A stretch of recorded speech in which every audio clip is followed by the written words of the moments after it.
How's it going, guys? Hope you're having a great day, a great night. I mean, you must be because you're hanging out with JBM Sports Media.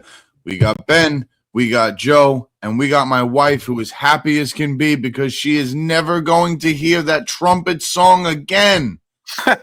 Edwin Diaz has left the Mets and is signed with the Los Angeles Dodgers. Let's hit him where it hurts. Let's deal with it. Let's talk about it. Therapy session.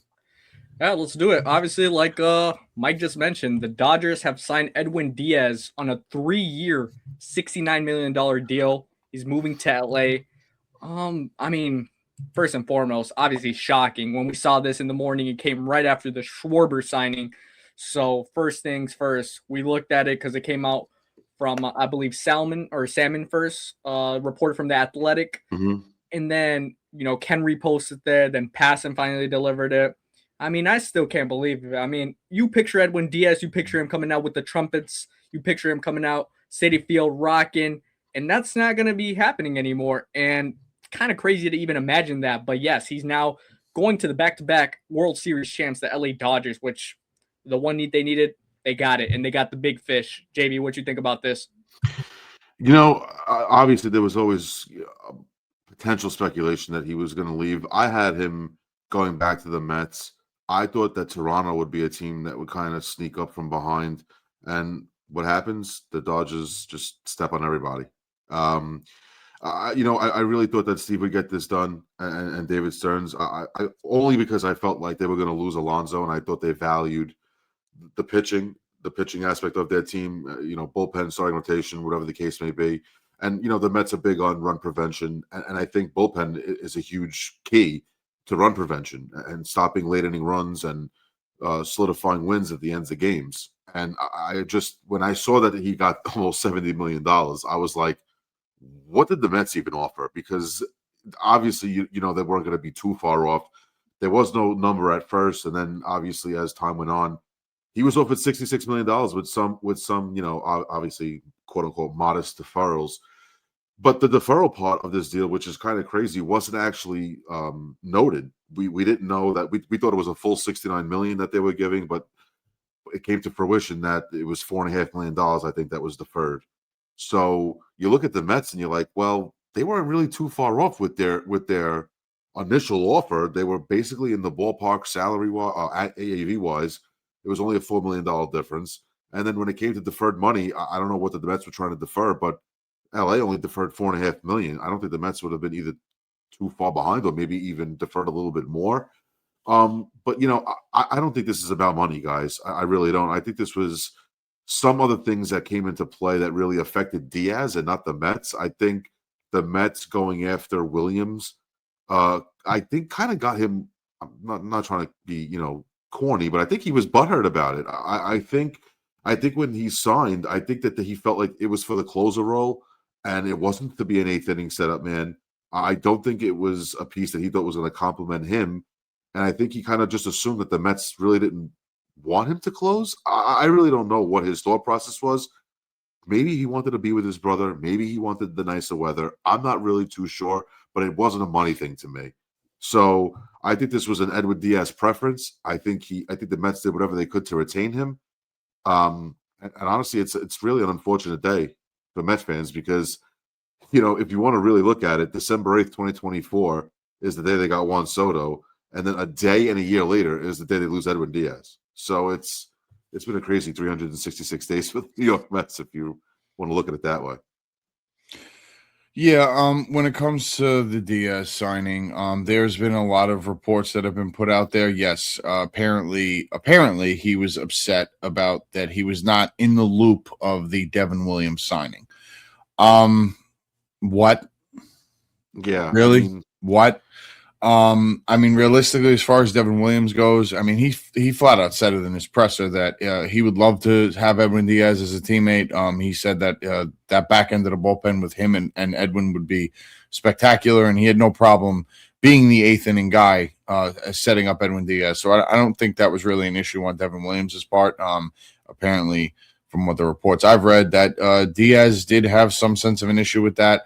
Apparently, he also had an issue with the fact that the Mets had fired and let go of Jeremy Hefner. That seemed to be an issue. His brother did play a role in this as well.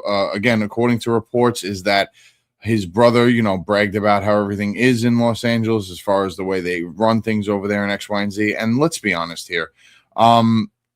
He was offered a 3-year deal at the highest AAV for a reliever by the back-to-back 2-time defending World Series champions. That is not that crazy. If this was an offer by the Pittsburgh Pirates and he accepted it, that would be a little nuts. This is not. In our prediction video, I had Edwin Diaz and Robert Suarez somewhat interchangeable. I felt like if the Mets missed out on Diaz, I felt he would go to LA, and then the Mets would pivot and go for Robert Suarez. So that remains to be seen. Realistically, the other report that has been out there is that the Mets were willing to go a little higher. That was not their final offer. And then Diaz got his offer from the Dodgers and never went back to the Mets at all. And, thought see if the Mets could match, if they would have went any further, if they would have met maybe with another year. I mean, at the end of the day, maybe he just wanted to change the scenery. Like I mentioned, he's now joining the back-to-back defending World Series champions. You can't, the fan in me, and this is where we have to separate. This is genuinely we have to separate. The fan in me is obviously upset. I was a huge fan of Diaz. I loved the trade when it happened. It was very unpopular at the time because the Mets traded Jared Kelenic. How'd that turn out? We'll see how that turned out, yeah. Right. I was a fan of the trade, not so much the Cano aspect or even getting rid of Kelenic. I wasn't really that essentially upset over it. I thought the move made sense.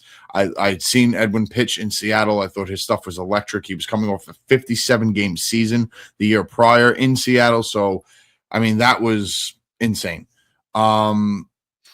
Unfortunately, listen, this is how things go sometimes. This is the nature of the beast. This is the nature of the business that is Major League Baseball. And a fan favorite can leave via trade. Brandon Nimmo a few weeks ago. And now here we are, Edwin Diaz choosing the Los Angeles Dodgers over the New York Mets.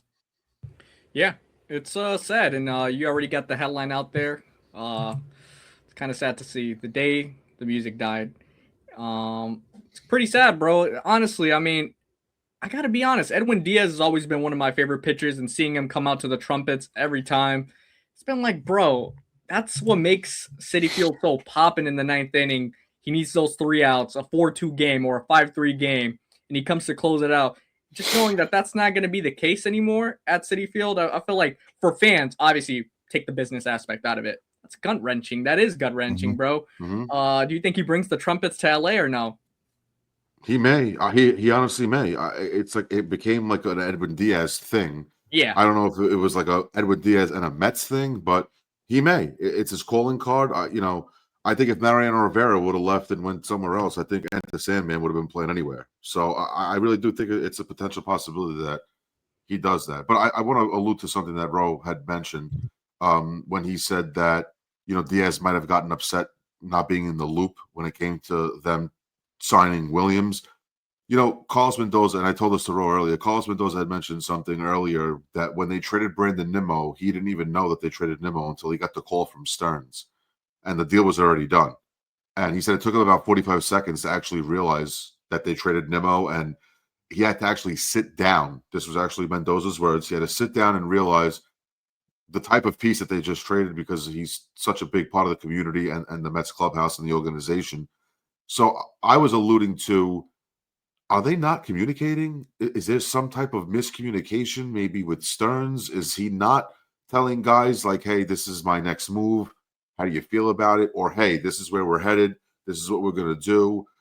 I don't know. Like, is he not communicating with his managers? Is he not letting, what do you think, Ro? Do you think he should have told Diaz, like, hey, I'm going to go sign Williams, and I think that we're going to use him in this role or whatever role? Is it something that Stearns is possibly doing that's maybe causing some disconnect? Because I don't think Mendoza meant to start anything or throw Stearns under the bus. I think he had just said that he was kind of thrown for a loop when they traded Nimmo. The Nimmo thing with Mendoza, it seems if you've seen, you guys have, Brew knows him well too. David Stearns, when he talks, he does not tip his hand in any which way, shape, or form. He strictly speaks on what he has, what is currently on the roster. He does not slip. He does not fall in any which way, shape, or form, does not tip his hand, like I mentioned. And I think he keeps everything very close to the chest. I think he's a very privatized guy. That's kind of the impression I've gotten from him. His answers can be frustratingly political. When you do watch him, especially as a fan, you want to see what the Mets are doing, what they're looking at. And he's not as transparent as I guess you'd want him to be. But in the same regard, that is what you want, because you don't want this guy tipping his hand and letting teams know. And as far as the keeping Edwin Diaz out of the loop, with all due respect, if that is true, he doesn't owe Edwin Diaz that, because guess what? At the time when that did happen, Edwin Diaz was not a part of the Mets organization. So why would you be telling a free agent, regardless whether he was just with your team or not, what your plans are and what you're about to do? Because Edwin Diaz could turn around and have a deal set up in place for somewhere else. He could have been signing with the Blue Jays. He could have been signing with the Dodgers like he eventually did. But he could have been making a move to sign elsewhere, and now you're just tipping your hand to a potential opposition. Why would he do that? So for Diaz to get, if he is truly offended by that situation, I just – come on.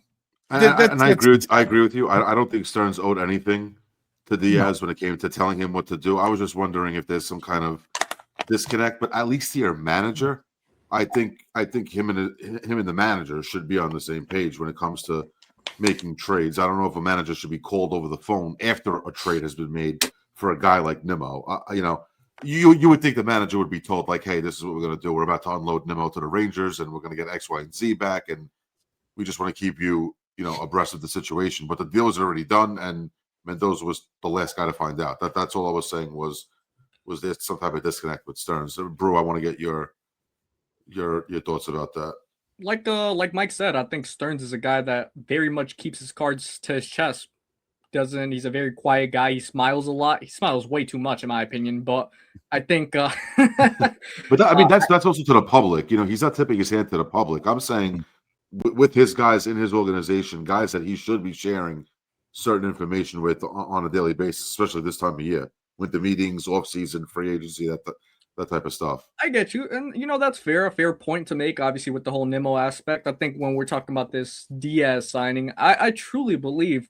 If the opportunity did present itself, and I was talking about this with Mike earlier on the phone, if the opportunity did present itself, I do believe that they would have actually boosted up their original offer. Well, who knows if it was their original offer, but they would have boosted it up, and that would have been their last and final offer, above the 3-year $69 that the Dodgers had presented.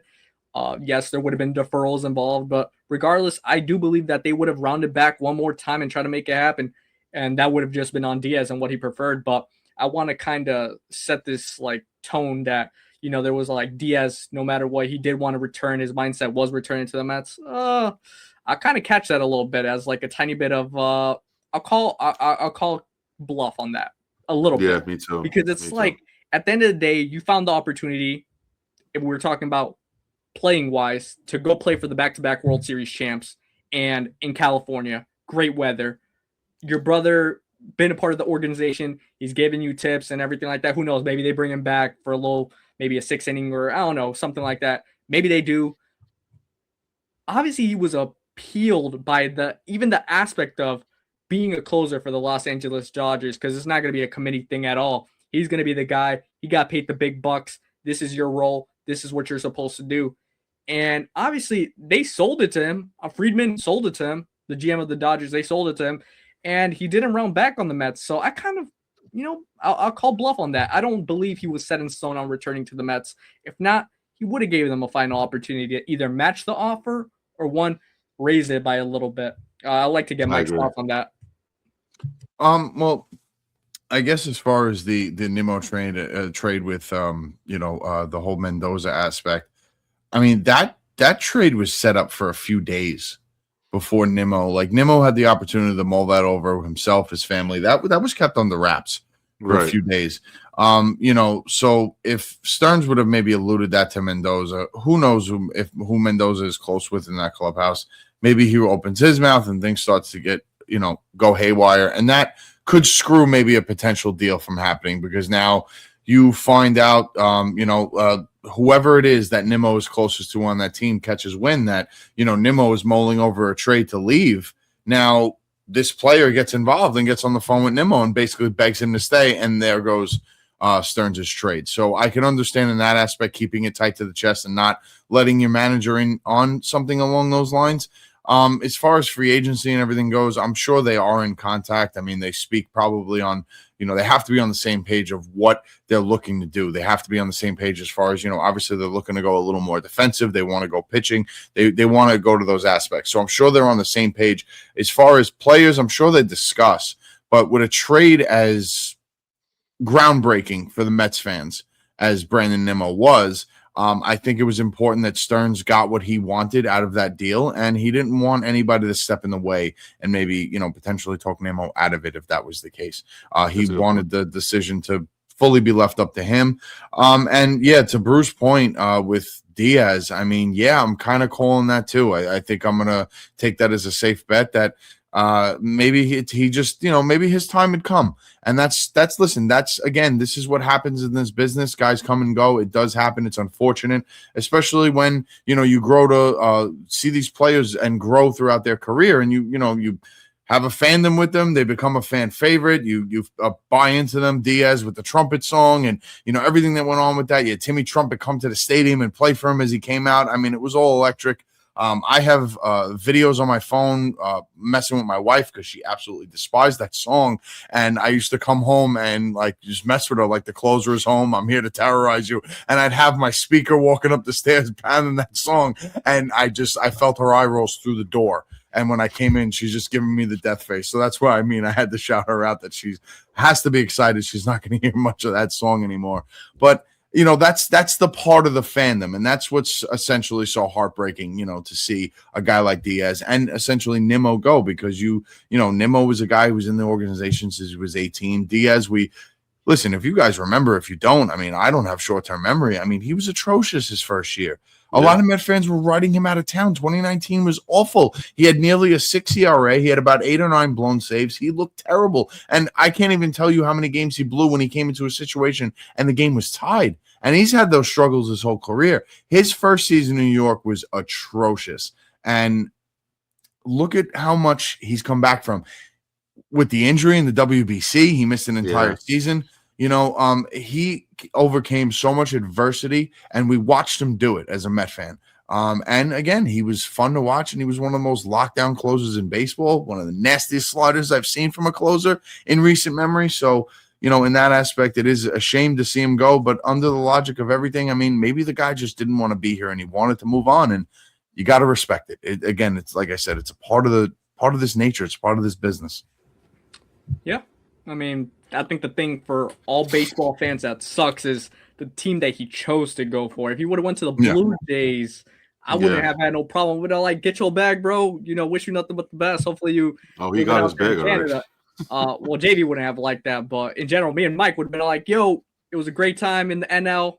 Go to the AL, terrorize over there." But he went to the Dodgers, and that's just such a blow, because it's the one spot that they needed to fill. Obviously, their need was a closer, a lockdown closer, because I'm pretty sure they're going to put Sasaki back in the starting rotation eventually. Mm-hmm. So they needed a guy like Diaz or a guy like Suarez. I was hoping they went for a guy like Suarez, because Diaz, in my opinion, is maybe the best closer in the league, maybe top 2, top 3, wherever you want to put him. I guess that's more so your guys' point of view, and you could put it in the comment section as well. Where do you rank Diaz as a closer? But they get a guy like that now to add to that rotation, coming off a World Series. Bro, they were on the ropes. The Blue Jays had them on the ropes. Now they add a guy like that. They went from +3, I believe it was 380 to win the World Series, to +320. So think about that. Yeah, they addressed the need. People want to say, "Oh, it's this the big bad Dodgers." They had a need. They had a need at closer. They got a closer. They did what any other small team would do. They had $82 million coming off the books. They spent $69 million of it. It's free money at that point. Jeez. It's money that they got back that they reinvested into the team. Any owner who knows what they're doing when it comes to money would have done the same thing. So I'm not going to get mad at a team for reinvesting in themselves. Yeah, no, it's all fair games. I think, unfortunately now, kind of them building up still this squad that they have this Goliath of a squad right here. it's just going to even more the lockout next year. I think that's just looming to happen. I mean, it's nothing that they're doing wrong. They're doing everything right, but you know how cheap owners are. They're going to use this and they're going to run with it. And I think that's the name of the game at this point. Yeah. But there wasn't only one signing. There was a huge signing that got completely overshadowed. So shout out to that. But it was a massive one, to say the least. One of the biggest, if not the biggest power hitter in the market, gone. He's going back to the Phillies. Kyle Schwarber on a 5-year. Wait, no, is it 5 year? Yes, 5 year, Yes. right? Or 4? Is it 4 or 5? 5. 5 for 150. Yes, it is 5 for 150, and he's going back to the Phillies. So I actually find this a little bit fascinating right here. That the Orioles. I mean, I'll put it back up. I don't know why I brought it down. The Orioles. If you look at the offers that were presented to Schwarber, we'll get into like the logistics of him going back to the Phillies in a second. But the Orioles matched that. They were at 5,150. The Reds at 5,125. Kind of a letdown, to be honest. Pirates, though, shout out Pittsburgh. Y'all tried, bro. 4,120. But yes, Kyle Schwarber back to the Phillies. If you guys look at it from like the perspective of, him getting off the market now, the hitters are going to start rolling off, I think, in my opinion. We might even see some before Christmas. What do you guys think about this Schwarber signing? I was a little shocked that the Phillies went 5 years. I thought it was going to be a 4-year deal for him. I really didn't think anybody wanted to pay him into an age 37 season, but they did it. So, kudos to them for getting it done. The guy's a monster. He's a great hitter. Hopefully his hitting doesn't take a massive decline in like year 3 or 4 of this deal, because there's potential that could happen. So I will say this: I'm really disappointed with Cincinnati. I really thought that they would be the ones that were up there in AAV trying to really get this guy, considering he's the hometown hero, and bring him back to Cincinnati to maybe potentially end his career there. Pair him up with Terry Francona, Ellie De La Cruz, TJ Friedel. All these guys. They have a phenomenal pitching staff as well. Nick Lodolo, Hunter Green, obviously. And they fell short by $25 million. Like, did they really think that $25 million a year was going to get it done? They knew they had to have a 3 in that AAV somewhere to start off the number. And them just offering 25 to me just showed that they weren't serious. And also for them to come out 25 minutes later and say, we're completely done with this offseason. We're not adding any big names on any side of the ball, whether it's offensive or pitching. That's it. We're ready for 2026 to just come. I think it was a complete waste of time, waste of an offseason, a tremendous L by the Reds. Their management should be absolutely ashamed of themselves for letting a guy like this walk away. I think they should have offered him the moon and the stars, and they didn't. And I guess when teams aren't really in big negotiations, like a team like the Reds, they don't know how to handle themselves. And it proved to be the case there. And I think they really dropped the ball. And I will give a shout out to the Orioles and the Pirates for actually being in the ballpark of the money that he got. So shame on the Reds, honestly. They should have really improved their team. And a guy like Schwarber would have been a nice fit. Yeah, I do agree with that, and I do want to add to it. But first, what you mentioned with the Orioles, I mean, they did have the matching offer. I mean, this was a team on our podcast on Diamond Discussion that you and I, after the offseason, were very disappointed in. Mm-hmm. Felt they were one of the biggest losers of last offseason because they didn't add to their young talent and their young core.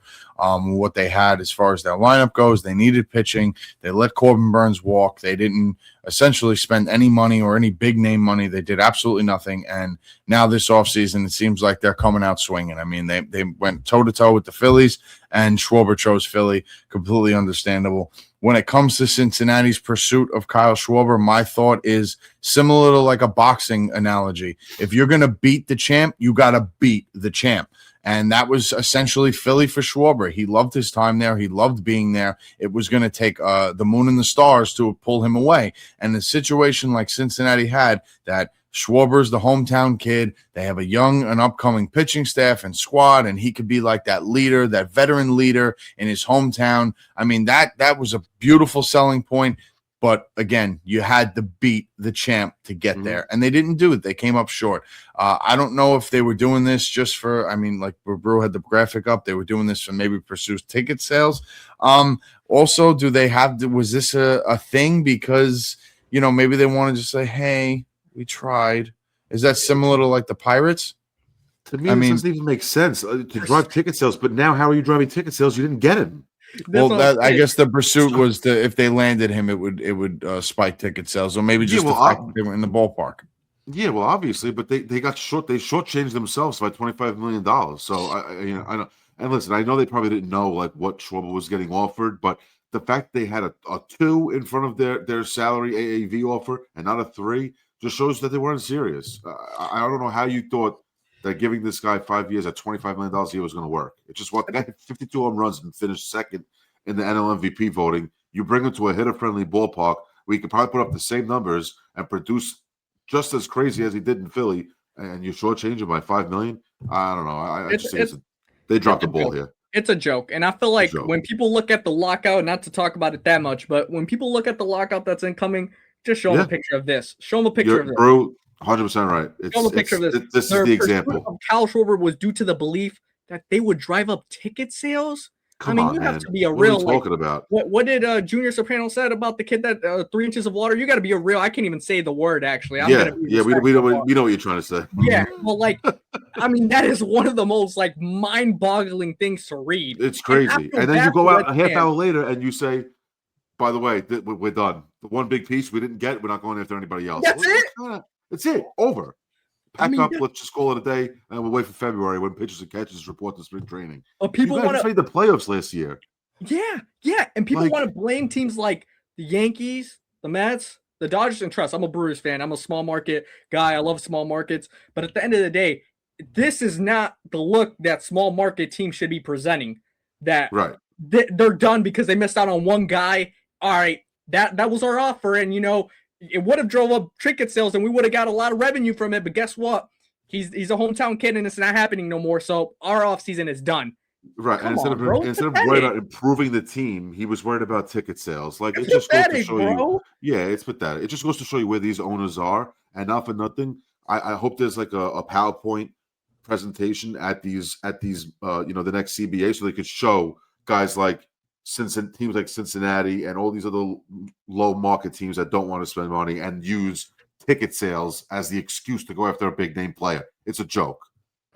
Well, I'm going to be honest here. The energy you two have for Cincinnati, I feel it. I get it 100%. I have that thing for the Pittsburgh Pirates. I don't know what it is. They just irk me with a lot of things that they've done. You see the offer right there. They were just under, and this seems to be now the second big free agent that has signed that the Pirates were supposedly in on that were just underneath. First of all, you haven't spent money in 75 decades. What are we talking about here? And I said what I said. I understand how long that is. I said what I said. But let's be honest here. You haven't spent money. You haven't you've thrown money at a couple of hometown kids that you did have, but you haven't gone out and spent actual money on free agents. You never do. The other reality is, are you just at least like the Athletics last season? Yeah, all right. They signed Luis Severino and they completely overpaid for this guy.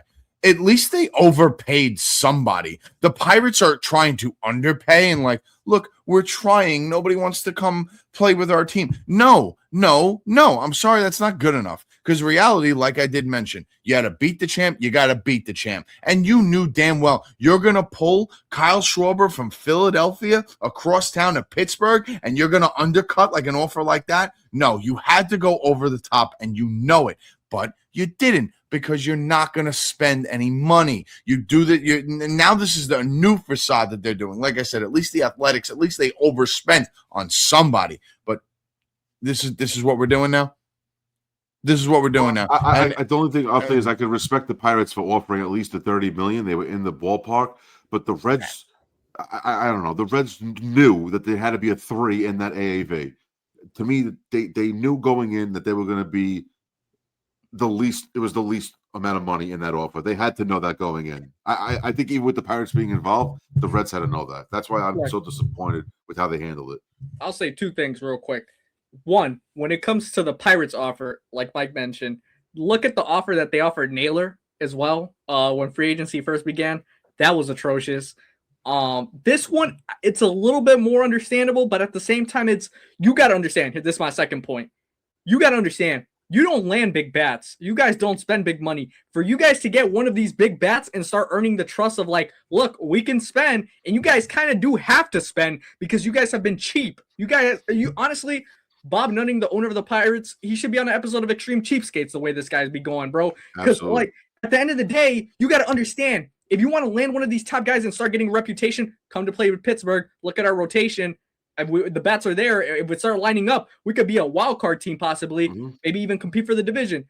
You got to overspend on one of these bats. You got to spend a little bit more. You see them going 5 for 150. Go 5 for maybe, I don't know, 160. Do something. Yeah. Do something. You got to earn the reputation. These teams like the Phillies, these teams like, well, technically not the Orioles, but, you know, they did it. I mean, they obviously gave a great offer for him. It's just he chose to stay in Philly. Like, give an offer like 5 to 160, you'll start earning your stripes immediately, bro. And I'm not saying the offer was complete like dog water, but it wasn't. It was actually pretty decent. But it's like that's not what's going to get the job done, and I think they all knew that from the start. Yeah, well, and with the Orioles, you know, I don't think they were going to get him at all, but they made the same offer. At least they made the same offer. Kyle probably said, you know what, that's a great offer, but the Phillies are ready to win now. I don't think the Orioles are there right now, and I think my chance to win a World Series is better in Philly than it is in Baltimore. That's what he probably said. It's not a money thing. It's the same money. But here we are. It's the same teams getting the same guys. Well, you know what? I don't know if Ben has the graphic for it. I mean, it did just break within about the last 45 minutes of us recording this. Don't have the graphics, not that crazy, but the Pirates are on their full Kyle Schwarber and Josh Naylor pivot. They have signed Gregory Soto to a 1-year, $7.5 million contract. So the Pirates are gearing up to spend big.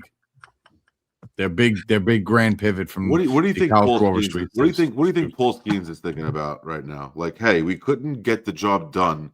How are they going to sign me when I'm ready to become a free agent? If they're not willing to go, and this is small bucks compared to what Skeens is going to get. Skeens is going to get $500 million. If School was getting 4, you know, I think that Skeens may get $500 million. He's probably looking like, if we can't land a guy like Kyle Schwarber at $150 million, you know, over a 5-year period, how the hell are they going to sign me? He's already got one foot out the door at this point. That's how I look at it.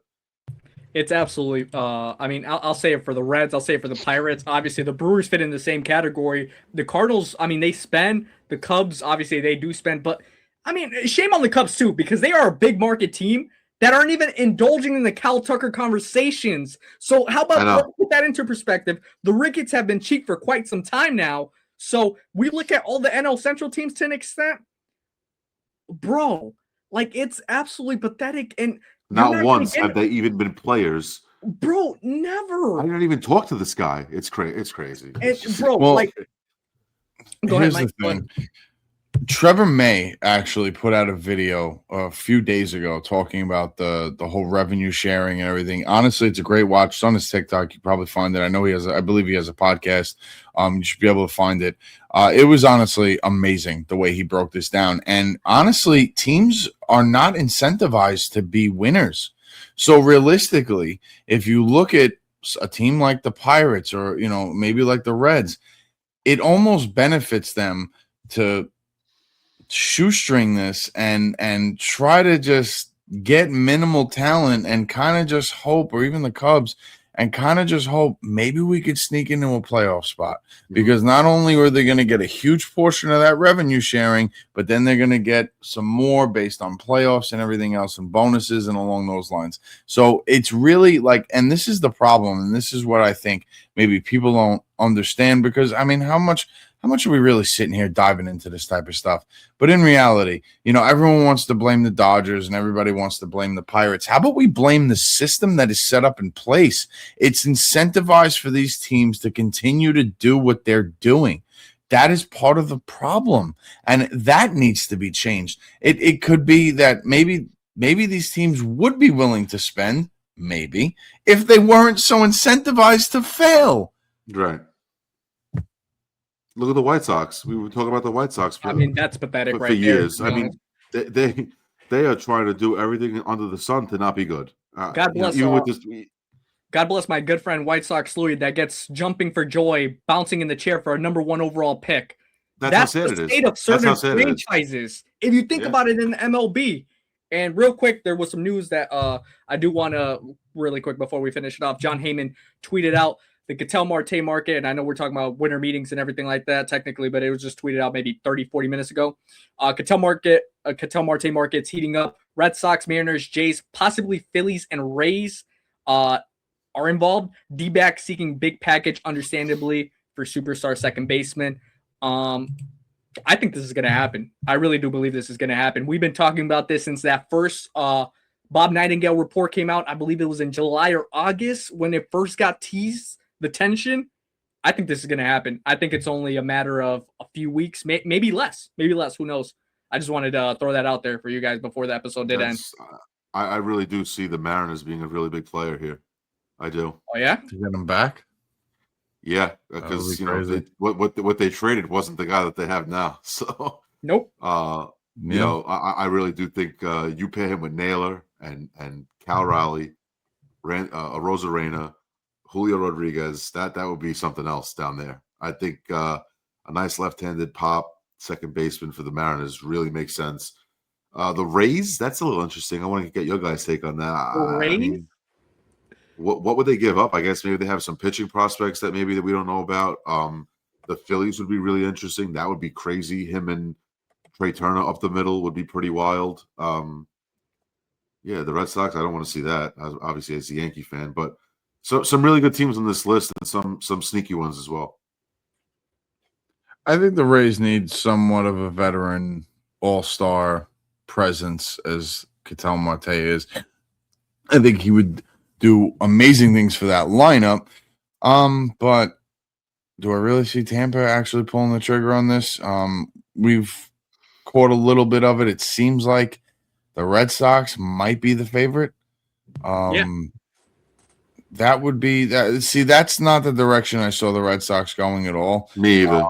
I saw them, if they were going to make a big trade, it was going to be for another pitcher. I thought they were going along that lines. They seem to be going all in with the free agency market. So if they're in the running for Ketel Marte, I mean, what a turnaround and what a different team than this was a year ago. A lot of their big prospects are up. They got their guy in Crochet. They've gotten their, as of right now, he's probably the number 2 in Sonny Gray. You add Ketel Marte to that group. I don't know. The Red Sox are starting to look dangerous, and I mean, where do we go from here? That would be a wild trade. Not what I had or where I really saw Ketel going. The Rays is funny. The Rays is just funny. But I always make that joke. If the Rays are calling you, hang up the phone. Hang up the phone because they're gonna find a way to rob you blind. They always find a way. So if you're Arizona, just hang up. Hang up. Honestly, I would really like the fit if I pull the graphic back up real quick. I would really like the fit for the Mariners. I think if you ever bring a guy like Polanco back, I mean, it would be a perfect fit. They have the farm system for it as well. They have a great farm system, a top 5 farm system in baseball, the Seattle Mariners. I think it'd be phenomenal if they would bring in a guy like Marte. I think that would just put them as sure front favorites in the AL West again. And getting a guy like they got Naylor back. I don't think they're going to get Suarez back, to be honest. But that rotation report came out today. They're not looking to trade Luis Castillo. So, I mean, if they just keep that rotation intact, maybe get another bullpen arm, trade a guy for Marte, yeah, you're looking like a instant AL threat. Another report real quickly that Mike Deportes put out. Shout out my boy Mike Deportes. According to my sources, the Texas Rangers are listening to offers for Corey Seager right now at the winter meetings in Orlando. So this is going on right now. This was actually posted like 10 minutes ago.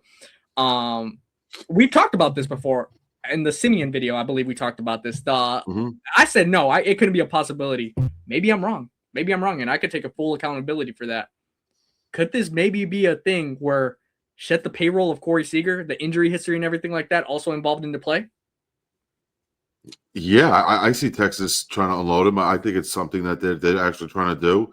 I think they shied away a little bit and tried to see what the market would materialize. Over the last couple of days with the winter meetings obviously taking place and ending, tomorrow afternoon. But obviously the offseason doesn't end, so there's going to be obviously still more extensive talks when it comes to Seager. I just think he's missed too many games to me in the last 3 to 4 years.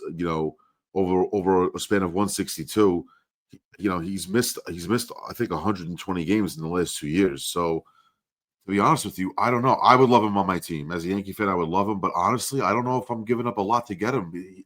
If we've always said the best ability is availability. If you're only playing 90 to 100 games every year, it's not really, the recipe for success, honestly, especially one of the most important positions in the infield being shortstop. So if you're going to trade for a guy and give up 4 to 5 prospects and then he's only playing 100 games and he's only going to get older, I just don't think for some teams it's not feasible. And I don't think the Yankees should dabble. Just being a Yankee fan, I think it's too late. I think that time has passed them and that ship has sailed. Other teams, yeah, they're going to get in bed with this and they're going to try to figure out how to make it work and see what Texas wants. I think personally Texas is going to want top tier pitching prospects. I think that's what will get it done for a guy like Seager. Yeah. Yeah, I think from what it seems like, Texas is very confident in their young infield, the prospects they do have. So that would make sense for them to, obviously go and try to get pitching, because we're not hearing anything about DeGrom or Evaldi. It seems like they're staying pat with their pitchers, and they want to shed from the offense because they're very, like I said, they're very confident within their young group that they have coming up through the ranks, obviously in the infield. The other thing that's interesting, I don't remember who I heard this from, where I heard it from. I really don't. And it was eye-opening to me. I want to say it was around the time that the Mets had traded for Cano. Somebody had put this out there. The team that wins the long-term contract is not the team that signs him. It's the team that trades for him. Mm-hmm. And just for a few examples in my head, the Mets trade for Robinson Cano. They get Edwin Diaz a part of that package. The Yankees essentially traded for Giancarlo Stanton. The Marlins didn't win that deal. How about the Houston Astros traded for Justin Verlander? I don't think Detroit won that deal. So essentially, it seems to be the team that wins that long-term deal is the team that trades for that guy. So let's see what works out with who, if Seager does get moved and where he does end up. I would assume if they're going to ask for these top-tier pitching prospects, that whoever does go and get him, Texas is going to be on the hook to still eat, I think, a substantial amount of money. Absolutely. Absolutely. And that's when that's the reality. I mean, listen, they went for it. They won a series with them. It is what it is. They got essentially something out of it. So at least is that. Overall, I don't know if I see Seager moving, only because I feel like he's just too complicated. Because, like you guys had mentioned, the injury history plays a factor. Listen, when he's on the field, he's one of the best in the game.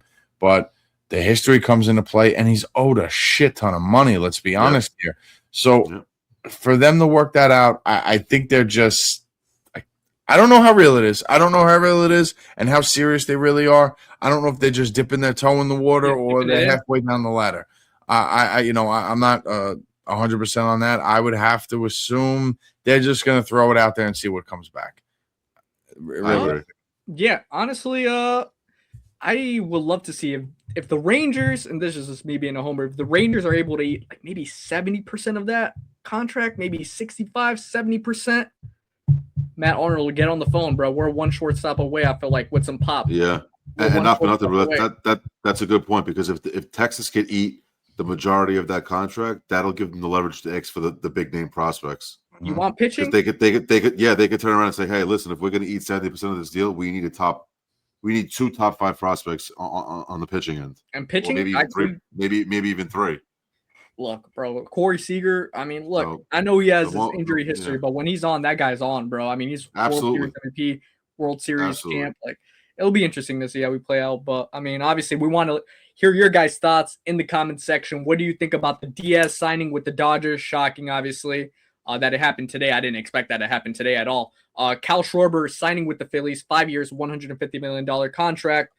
And obviously, this Marte market's heating up, and it's I feel like something's about to break right here, to be honest. Yeah. Yeah, I mean, I can't wait to see the next couple of – no, it's all good. I just can't wait to see the next couple of days and how everything, comes about. I still think there's a lot of bullpen pieces that are gonna fall. I think Pete Fairbanks is a name that we haven't really mentioned that I think could be a really good 8th inning guy for any team. I think he's a good bridge guy. I would love to see the Yankees get him. I think the Mets are still in play for a guy like that, maybe a guy behind Devin Williams, and maybe they could bring back a guy like Taylor Rogers as well. But I think bullpen is something that you're going to have to see it's really going to take its shape, because I think once those guys fall, there's not a lot left on the open market. So I think, when it comes to allocating your dollars towards the bullpen, it's gonna happen sooner rather than later. And then I think just from there, we're gonna find out where Tucker goes and guys like Bellinger, and that'll all get sorted out in the next couple of days. So I'm definitely excited to see what happens. And I think there's a lot of teams, like for example, the Yankees and the Mets are getting a lot of heat right now for not doing anything or doing what the Mets are doing and people questioning them. I still think there's a lot of big moves that are on the positive side that are going to happen. So I think everybody should just take a breather and relax. Yeah.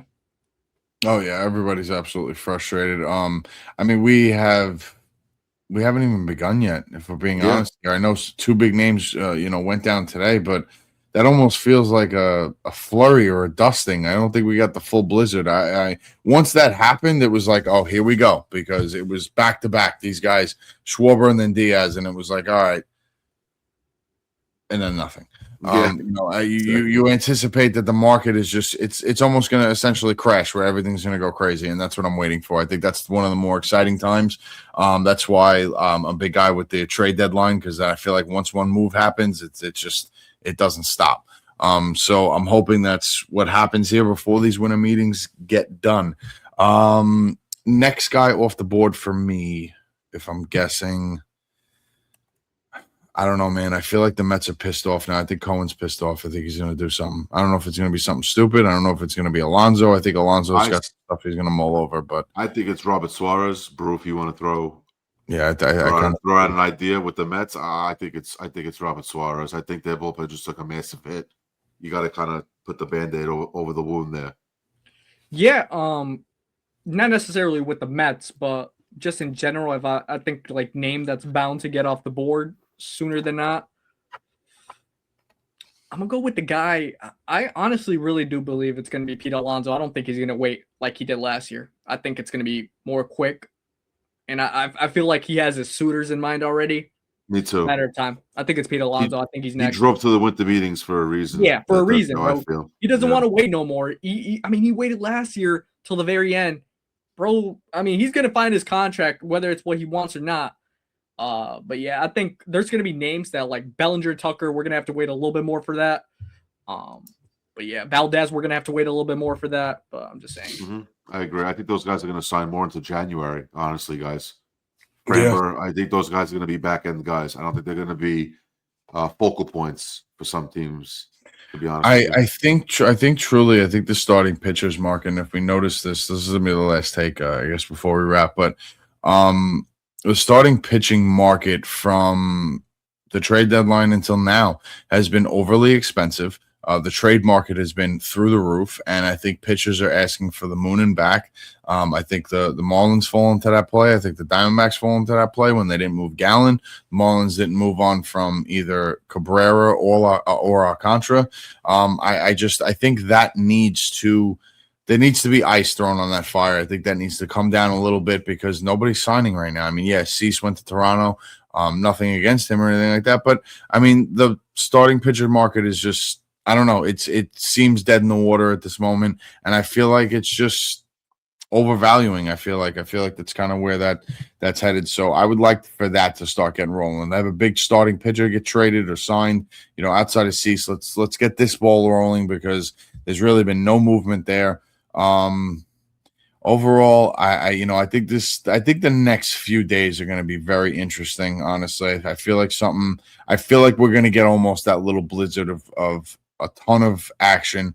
I feel like now that these dominoes are finally starting to fall, we're going to see who gets desperate, who makes the crazy move, like we mentioned earlier. Also, guys, if you are not following, we are on TikTok. Some of our shorts and some of our things are on there. I did a little bit more of a breakdown into the Pete Alonso as to why maybe the Mets are a little more reluctant not to go further than the 3 or 4 years. That could be something we go even further down, and we could actually pull up that list and show it to you, because if you don't want to do the work, we'll do it for you. I don't have a problem with that, and actually show you how crazy it is, because when I started doing this and me and Ben were on the phone going back and forth about it, I was literally just like, and I was even texting in our group chat, yo, just name first baseman, retired. Doesn't matter the era. I don't care. Name one. And it was just this guy. Look, so guys, go on the TikTok, check it out. I'll probably post it on here as a short as well. A last thing before we go, I need to shout out a good friend of mine, a good friend of the podcast. We have a good guy, DJ Flipside. I just hit a Knick game with him, Knicks Toronto. It was an amazing game. I haven't been to the Garden as a fan in, I think Porzingis was still on the team. That's how long it's been. Yeah, I have not been to a Knick game. Tingus. I've been to a bunch of Ranger games. I've been to a bunch of concerts, and I just never got around. And when I said that to him, he lost his mind on me. Guys, if you do need a DJ for any upcoming events and you are in the 5 boroughs in the New York area, DJ Flipside is the guy. He will travel anywhere you need. He's been around for quite a while. He's a hell of a guy, great guy, fun to be around, knows his stuff. Music mix is awesome. He did a couple of parties for some family members of mine. So please, guys, if you are looking for his plugs, we will plug that in for you. By all means, definitely hit him up, reach out to him. Like I said, he's a hell of a guy, fun to be around. Before that, any final words from my other guys up top? Not much. No. Let's get this rolling. Let's get this free agency going. I want to see some trades, some signings. I want to be able to come back and talk about this again tomorrow. That'd be amazing. I hope when the Dodgers do come to town and the Mets walk off Edwin Diaz, the final walking out music for the Mets fans to leave is the Mets playing the trumpet song. They should do that. Let's go. Let's go. I want to get a little petty because listen, that's the fan in me. I'm a little upset. I am a little upset. I do understand the logic and the nature of the beast, but in the same respect, let's get petty, dude. You just left. Absolutely. This is what it is. Yeah, guys. Absolutely.